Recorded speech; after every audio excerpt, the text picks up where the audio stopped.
Bonjour tout le monde, tu aimes les séries télé, ça tombe bien, moi aussi. Donc moi je m'appelle Le Cyborgien et j'essaye de faire partager humblement ma passion. Donc en l'occurrence ici c'est avec The Witcher, la partie 1 de la saison 3, donc disponible sur Netflix. Alors pour présenter un petit peu l'univers de The Witcher, pour présenter un petit peu en fait tout ce qui entoure The Witcher, alors The Witcher au départ, ce n'était pas seulement une série sur Netflix, c'était aussi des jeux vidéo, c'était aussi des romans. Alors les romans ont été traduits par Le Sorceleur. Voilà, c'était ça. Donc, qu'est-ce que raconte The Witcher? Bon, avec The Witcher, on est dans un univers d'heroic fantasy. Et le Witcher, le sorceleur, c'est une sorte de... Alors, comment expliquer ça?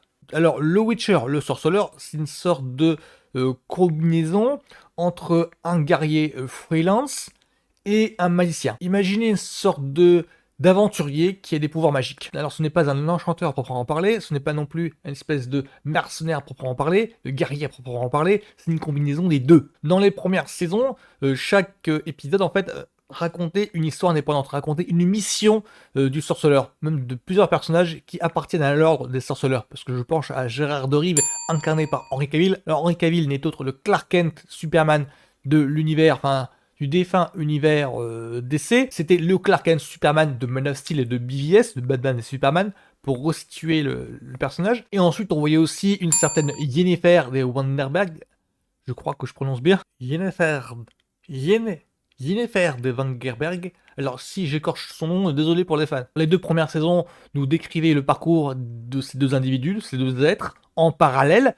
Surtout la première saison, parce que la première saison était remplie de flashbacks, était remplie de montages alternés, parce que la première saison s'est fait atrocement bâcher. Alors je me souviens que ça me décourageait de la voir, ou alors mon visionnage était parasité par ce bashing, parce que les fans du jeu vidéo, les fans des romans n'ont pas accepté plusieurs choix artistiques de la saison 1, en particulier dans le choix du montage alterné pour décrire le parcours des deux. Parce que les deux sont censés se connaître en fait dans les romans, mais on nous décrivait le parcours des deux de façon chacun de son côté en fait. Une sorte de pendant ce temps du côté de Yennefer, pendant ce temps du côté de Gérard de Rive, qui donnait une narration très chaotique en fait. Donc là, pour la saison 1, je reconnais, faut s'accrocher, elle a les allures brouillonnes. Le charme des deux premières saisons venait aussi du fait qu'on nous décrivait dans le background, en arrière-plan, l'organisation dont fait partie Yennefer et Gérard de Rive.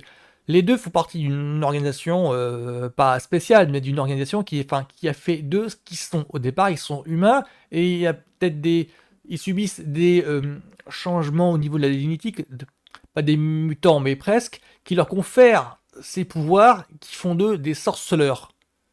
Et dans les deux premières saisons, dans les deux premières cuvées, en fait, on nous dépeint par parcimonie, par petites touches, cette organisation-là, cette structure-là. Tandis que la troisième saison est un peu plus complexe. Alors, dans les deux premières saisons, on nous décrivait par parcimonie, par petites touches, l'organisation qui avait fait de ces êtres, en fait, Gérard de Rive et Yennefer, des sorceleurs, des êtres magiques, en fait.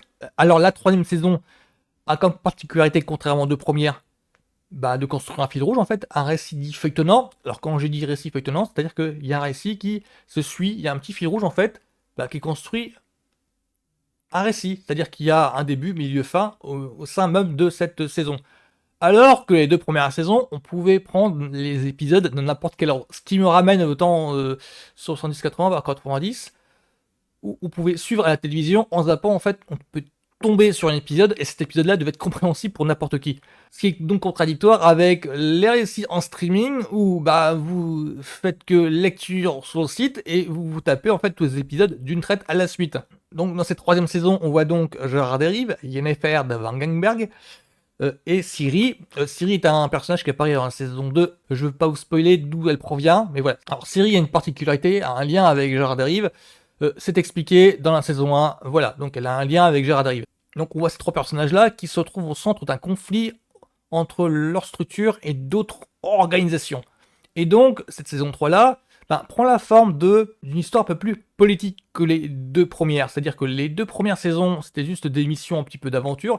Et là, on commence à s'acheminer vers un récit un petit peu plus complexe, un petit peu plus politique, sans éviter évidemment l'aspect aventure, parce que Gérard Derive, Yennefer sont des aventuriers de base, Donc ils se retrouvent confrontés avec des menaces en fait, mais où chacune de leurs actions a des relents politiques. Alors c'est un petit peu grandiloquent de dire ça, mais grosso modo c'est un petit peu ça, c'est que la première partie de la saison 3 nous montre les enjeux politiques de leurs aventures. C'est-à-dire qu'ils ne peuvent plus faire ce qu'ils pouvaient faire avant, ils doivent réfléchir à leurs actions en amont pour savoir quelles conséquences ça va avoir sur l'appréciation de tel ou tel camp.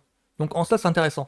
Alors le souci que j'ai moi avec cette saison 3, c'est que je me suis lu que le premier bouquin, pas les autres, il y a 5-6 bouquins je crois. Oui c'est une grosse franchise, hein. C'est un gros truc hein, le sorceleur, genre enfin, The Witcher, parce qu'il y a des jeux vidéo, et il y a des bouquins.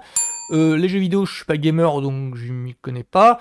Heureusement en fait que j'ai des potes sur Twitch qui y jouent régulièrement, donc je sais à quoi ça ressemble, donc je sais que Gérard Derive, Henry Cavill est le sosie parfait du personnage vidéoludique. La lecture par contre c'est plus mon dada, donc c'est pour ça que le premier roman, je me suis plongé sans difficulté particulière.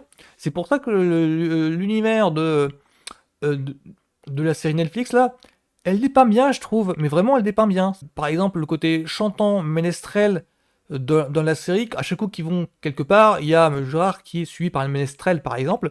En fait, c'est en concordance avec ce qu'il y a dans les livres, où effectivement, il y a un gars qui le suit et qui fait de la musique. C'était le grand Gérard Derrick. Disons qu'il y a un mec à côté de lui qui est sans cesse en train de chantonner le moindre de ses faits et gestes. Disons que ça concorde avec ce qui se passe dans les livres, en fait. Dans les livres, il y a vraiment un mec qui est en train de chantonner, ils ont une relation de binôme entre les deux, une relation un petit peu buddy movie d'ailleurs. C'est très respecté dans la première saison, donc du coup je me suis étonné de voir que la première saison se fait autant bâcher pour dire non ça n'a rien à voir, ils ont trahi le support, ils ont trahi le matériau de base. Mais pour le coup c'est la relation de binôme qu'il a avec son ménestrel, elle est super bien respectée, là j'ai pas vu de problème. Parce que dans les romans, il y a vraiment un ménestrel qui suit et qui commente en fait chaque fait et geste. Donc le côté chantant musical de l'univers en question, par la présence des ménestrels, c'est respecté en fait. Dans la saison 3, il y a une soirée, c'est rempli de ménestrels de partout, donc du coup chaque fait et geste des personnages, il y a tout le temps quelqu'un pour commenter ça, genre en haute voix. Alors, et moi tout de suite, j'ai eu le petit sourire parce que ça m'a rappelé en fait plusieurs passages dans le bouquin où effectivement quand il prend une pomme, il y a quelqu'un qui est sans cesse en train de dire Gérard Derive déguste une pomme. Et ils ont de la série, mais le doigt sur quelque chose, sur un aspect qui existe bien dans le roman. Donc cette saison 3 là, première partie, pour moi elle est, alors, je dirais même pas déconcertante vu que j'ai l'habitude de le dire maintenant, mais je dirais qu'elle casse la routine un petit peu. Les deux premières saisons étaient un assemblage de Loner, un épisode un petit peu filler, qui pouvait se voir indépendamment, pouvait faire râler les adeptes du streaming, mais qui avait le bénéfice de construire petit à petit, par parcimonie, par petites touches, un univers plus ample, plus ambitieux derrière. Et la saison 3 essaye de profiter de cet univers-là pour essayer de construire quelque chose de plus complexe peut-être, de plus recherché, vraiment de développer cet univers-là. Enfin, de développer l'univers qui a été mis en place petit à petit dans les deux premières saisons. Mais n'ayant lu que le premier roman, je ne sais pas si la suite des romans, parce que je crois qu'il y a 5-6, voire peut-être plus, je ne sais pas trop si la série suit ça. Alors, vu les échos qu'il y a, parce que je sais qu'Henry Cavill se barre à la fin de la saison 3, il est remplacé par un autre acteur, pour divergence artistique, dans le sens où il n'est pas content de ce qui se passe avec les scénaristes, il n'est pas content que les scénaristes se basent sur autre chose, font ça à la propre sauce, alors que lui, il est fan du jeu vidéo, il est fan des romans, lui ce qu'il voulait en incarnant Gérard Derive, c'était incarner le personnage vidéoludique, et il voit que c'est pas vers là que ça se tourne, donc du coup il préfère rater les frais. Il y a un petit côté, je ne cautionne pas vos conneries, donc je me barre, salut. Alors ce que les scénaristes essayent de faire, je pense, c'est faire les choses à leur propre sauce, de façon à ce que leur série s'émancipe de l'influence des romans du jeu vidéo. Là, je vais me faire l'avocat du diable un petit peu. C'est dans le sens où ils racontent une histoire, voilà, et une manière de dire, si l'histoire vous a plu, il y a à peu près la même chose, ou presque, dans les romans ou les jeux vidéo. Pas vraiment la même histoire à la virgule près, mais vous y retrouverez pas mal de similitudes. Donc, moi, pour le moment, en fait, la saison 3, ça me rassure dans le sens où il y a un peu plus de profondeur par rapport au personnage, c'est un peu plus complexe, il y a un peu plus de fil rouge. Donc, moi, ça va. J'ai juste des appréhensions par rapport à l'heroic fantasy. Je suis pas à l'aise avec ce genre-là. J'ai chroniqué pas mal de trucs, genre les Anneaux du pouvoir par exemple, la roue du temps par exemple. Je suis pas à l'aise avec ce genre-là. Je me force vraiment à m'intéresser à ce genre-là parce qu'il y a des fans de ce genre qui existent, hein. J'en côtoie pas mal. Donc je me force un petit peu. Donc j'arrive à m'intéresser à plusieurs personnages. Gérard Deif, par exemple, je trouve charismatique à fond. Yennefer de Vanderberg, je me force à prononcer ce mot-là parce que je sais que j'ai des problèmes de prononciation et qu'en plus c'est un mot difficile à prononcer, donc je me force. Bah, elle aussi, elle m'intéresse pas mal. Elle a son personnage est charismatique. Siri aussi. Donc pour le moment, dans les personnages, il y en a beaucoup qui m'accrochent. C'est le plus important. Il y a plusieurs personnages auxquels j'accroche. Donc, pour moi, c'est l'essentiel. Après, l'univers vient ensuite. C'est The Witcher saison 3, partie 1. Donc, pour moi, c'est pas mal, ça se laisse suivre, c'est pas honteux en fait. Donc, pour moi, ça part sur la lancée, ça part sur une direction qui, ça profite de la richesse des deux premières. Et j'insiste bien sur le mot richesse. Donc, pour moi, c'est pas mal. Pour moi, c'est sur la lancée. J'attends de voir un petit peu ce qu'ils vont faire après, parce que je crois qu'ils ont un plan sur plusieurs saisons, enfin plusieurs années. Parce qu'on parle d'une série Netflix, hein, ça va pas faire 10 saisons. Encore que je crois que Elite, je crois que c'est renouvelé pour une saison 8. Enfin, bref, pour The Witcher, pas mal. Je la conseillerais pas mal de fois. C'est juste par rapport au ce qui se passe dans les coulisses où j'ai un petit peu de mal. Mais The Witcher saison 3 partie 1, ouais, ça me botte bien en fait. Je suis pas gros fan, mais ça m'intéresse suffisamment. Ça attire ma curiosité en fait. Ça attire ma sympathie. Disons, pour moi, la série est sympathique. On attend de voir un petit peu ce qui se passe en saison 3 ou 4. Ça peut devenir très évidemment génial, comme ça peut se planter, se dégonfler comme une baudruche. Mais pour le moment, c'est pas trop mal du tout. Donc voilà, c'était ça ma chronique pour The Witcher, saison 3 partie 1. Donc bonne journée à tous, à la semaine prochaine.